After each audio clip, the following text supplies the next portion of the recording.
Hello, celestial beings, and happy summer solstice. I'm Mel, your pocket mystic, here to guide you through the magic, history, and energy of the longest day of the year, and how you can work with this powerful turning point to step into your highest light. What is the summer solstice? Of course, it's the summer solstice if you're in the northern hemisphere, and depending on where you are, it's either June 20th or June 21st. But you might already be feeling like, hey, it's summer outside. And depending on your relationship with the heat, you may or may not be excited about that, which I totally understand because I myself need 2 weeks to be super cranky and angry about sweating and being hot and needing to take 2 showers a day before I finally become one with the heat and just enjoy. But that is not what this video is about, because I want to take a moment to dive into the deeper significance. The summer solstice is when the sun reaches its highest point in the sky, giving us our longest day and shortest night of the year. Astrologically, it marks the beginning of Cancer season. And if you've watched my video on Jupiter entering Cancer, you know that Cancer season amplifies the emotional, intuitive, and nurturing energy. The summer solstice has long been a celebration of light, life, abundance, and creative fire. It's a time when the fruits of our labor are showing, they're almost ripe, and they are ready to almost be harvested. So I'm going to quickly talk through a few historical highlights, and then the Wheel of the Year and Litha, and then get into rituals to celebrate the solstice, and of course, we're going to do a tarot pull for this time. So a fun fact is that the mysterious Stonehenge in the UK aligns precisely with the rising sun on the summer solstice. Thousands of people still gather there today to witness the sun rising between the heel stone and the altar stone. It's a moment that connects us to something ancient and awe-inspiring, and of course is still filled with so much mystery. If it's within your means to go there, please do and tell us what it's like. In Slavic culture, the solstice aligns with Kupala night. It's a celebration of love, fertility, and fire. People leap over bonfires for purification and luck. They swim in rivers to honor the union of fire and water, and young women float flower wreaths on water in hopes of divining their romantic future. It's a truly magical, liminal time filled with prophecy and play. And of course, the Scandinavian regions celebrate this time called Midsummer, and they also have flower crowns, they have maypoles and bonfires, and it's really just a fun time to celebrate community and life and fertility. If you follow the Wheel of the Year, the summer solstice is actually known as Litha, and it's one of the 8 Sabbats within the Wheel of the Year. Litha marks the peak of solar energy, of abundance, fertility, and growth. The earth is in full bloom, and so are we. Back when I lived in New York City, you could feel the magic in the air. People were literally blooming just like the earth. There were park picnics, bold colors, joy everywhere, skimpy outfits, and that to me is Litha in action. But here's the paradox. While this is the brightest day of the year, it also marks the beginning of the sun's descent. The light starts to wane. That's the duality of Litha. We're celebrating the peak of light while preparing for the return of the dark. In Celtic-inspired pagan lore, this is the time when the Holly King defeats the Oak King. The Oak King rules the waxing year, which would be from Yule until now, but now he steps aside so his brother, the Holly King, can rule the waning part of the year. This symbolic battle reminds us of the cyclical balance between light and dark, growth and rest, life and death. And so now with that little bit of background, let's get into some rituals to celebrate the solstice. These are a few ways that you can celebrate and harness this beautiful energy whether you're solo or gathering with others. So, a really easy way to celebrate this time is with a journaling prompt. Sometimes we can be so focused on what we're doing and what we're building, we forgot what we've already achieved. So, this is a great time to say, what seeds did I plant at the equinox or beginning of the year, and how are they blooming now? Let your answers surprise you and guide you, and celebrate them. Another solo way to celebrate this time is with a solar elixir creation. So, what you're going to do is take a clear glass jar, place water inside of it, and add in lavender and mint. Lavender helps calm the nervous system and deepen our spiritual connection. And it's said that the summer solstice is a time when the veil between worlds is thin. And mint represents freshness and renewal and abundance, which is what this whole time is about. So you're going to leave your jar of water with lavender and mint in the sun to charge the whole day. I would recommend doing this on the 21st because even if for you the summer solstice is starting on the 20th, it's starting at night. So I would do this on the 21st. And then at the end of the day, you're going to sip it slowly and set intentions for what you want to begin and what areas of your life are ready for a refresh. Let it help you connect to your higher knowing. Another fun way to celebrate this time is to simply wear your celebration. The color yellow honors the sun, its joy, its energy. And then the color green symbolizes growth, abundance, and newness. So wear these colors to align with the solstice spirit. Another fun thing you can do is make or wear a flower crown. It's a beautiful and ancient way of honoring the earth's fertility and your own radiance, and it's so cute. Another really powerful activity that you can do during this time is a sun salutation and embodiment walk. So start your day with a few rounds of sun salutations and use the energy flowing through you to think about the intentions that you have for your embodiment walk.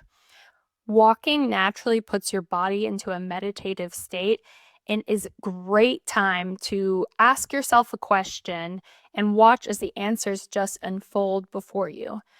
But this is a great time with the summer solstice to take this embodiment walk in nature. Nature is abundant. It naturally helps your brain to connect with abundance. So as you're walking through nature, take in the abundance around you and notice everything that is thriving. Notice the beauty, notice all of the green. And then as you're walking, imagine the sunlight is literally charging your cells.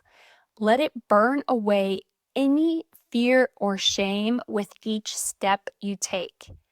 And after you feel like any fear or shame has been burned away, let it illuminate what's asking to grow in you now. And another recommendation for this time that I highly recommend is to celebrate with community. This is the start of Cancer season, and Cancer is all about community and nourishment. And Jupiter, the planet of community and connection, is in Cancer. So it's a really powerful time to put down roots within relationships you want to nourish. It's really easy, just do an online search. There's probably already gatherings set up in the community that you live in, or just ask a few friends to join you for an embodiment walk, or even just for journaling together. But this is a great time to join others in celebration. If you're an early riser, you can do it at sunrise, or you can do it at sunset. But even just a park picnic and chatting is great. This is a season of connection, joy, and collective light. And finally, of course, I'm going to suggest a tarot spread for the summer solstice. So, what you can do is shuffle your cards however you feel led, and then you're going to pull out 3 cards. The first card is going to represent what is blossoming in me now. The second card is going to represent what truth is being illuminated. And the third card is going to represent what shadow needs my compassion. So now I'm going to do a collective pull for all of us. Okay, so for card 1, we have the Knight of Pentacles, and I love this card for what's blossoming in us now. The Knight of Pentacles is the only knight that is not charging forward. He isn't feeling rushed in any way. He is careful, practical, and methodical. He knows that usually the best way to get to your desired outcome is not by rushing to it, but by taking time to evaluate the road or roads that lay before you. The Knight of Pentacles is a card that represents passion for practical matters. So what is blossoming in us now as a collective is a desire to build our lives in a way that is sustainable and supports what abundance looks like to us individually. This isn't a time of rushing. It's a time of assessing. Why is that goal that I had important to me? What do I think it's going to get me? And am I on the best path to make it happen? Now for card 2, we have the Two of Wands. This is a perfect follow-up to the Knight of Pentacles. It represents that the truth that is being illuminated is that there is a decision that needs to be made. On the one hand, we have the world we know. It may feel small and uninspiring, but it is one that we know, that we are familiar with, and for better or for worse, one that we're really comfortable in. But there is a whole world around us that we can see. We're faced with the decision of leaving the comfort of what we know behind for the discomfort of what is familiar. Whenever I'm setting a goal for myself or thinking about making a big change, I ask myself, what is it that I'm hoping to achieve with this goal? Is it that it's just something that I feel pulled to, like it's calling out to me and I have to go after it and see what happens? Something that I feel so strongly pulled by that I am willing to take the good with the bad of it? Or is it something that I think is going to give me a feeling that I'm lacking? For example, sometimes we think to ourselves, man, once I have that dream partner, I will finally feel peace. Or once I have that dream body, I will finally feel confident. Or once I have that dream job, I will finally feel fulfilled. But that's just not the reality. We might feel those things momentarily, but feelings are by nature impermanent and they don't last long. So if you find yourself thinking you're ready to leave behind what's comfortable as we embark on this summer season, maybe you are. And the energy and the wisdom from the Knight of Pentacles is here to encourage and show you how to patiently chart a course that is pragmatic and well thought out. Or maybe you're just realizing that actually the feeling that you think that practical change can give you is available in your current circumstances. And the Knight of Pentacles can help you understand what rituals and habits you can tweak or adjust within your routine to help you feel that on a more regular basis, even within your existing circumstances. Now for card 3, we have the Four of Cups. In another spread, I would probably have a very different interpretation of this card, but considering that it's in the context of what shadow needs my compassion, the Four of Cups is showing up here to encourage us to nourish the part of ourselves that yearns for more. Sometimes we can feel so guilty if we're not operating from a space of gratitude and acceptance and thankfulness, especially when things are pretty good for us. We feel like wanting more is just being greedy and ungrateful and ugh. So we push that little voice down because we want to be grateful.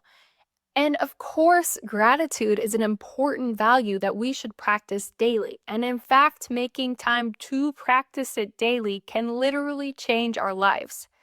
But it is also okay if some part of you is yearning for more, maybe even so much more than what you have now. It is your soul pulling you. So when we pull back and look at the spread in its totality, the tarot cards are encouraging us with the energy of the summer solstice to stop playing small. Stop pushing down that voice that is asking for more. Show it the light and give it a chance to bring you clarity about what your soul is yearning for at this time.